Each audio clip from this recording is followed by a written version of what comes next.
Hello guys and welcome back to the channel. And in today's tutorial, I'm going to be showing you Canva AI magic, how to instantly generate social posts.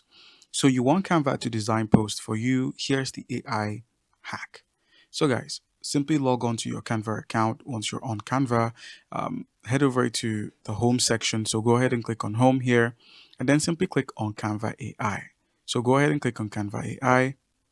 Once you've clicked on Canva AI, you're asked to describe your idea and it will bring it to life. So all you need to do is go ahead and type in the following: generate an Instagram post about weight loss motivation. Once you've typed this in, go ahead and click on enter.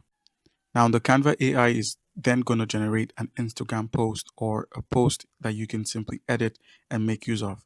So once Canva auto generates the layout and caption, all you need to do is simply select your favorite.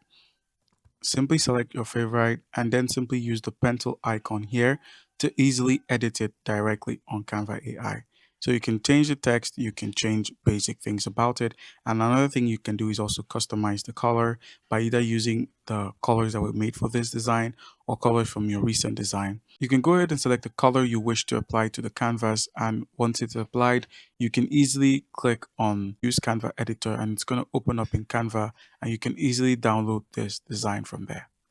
Once the editor opens, just go ahead and click on share at the top right corner of your screen, click on download, and now you can easily download this as a PNG, a JPEG, or a PDF. Just go ahead and click on download and you're done. So guys, that's how you can simply save time with AI. Try it using Canva. Leave a like and subscribe for more content like this. Thank you.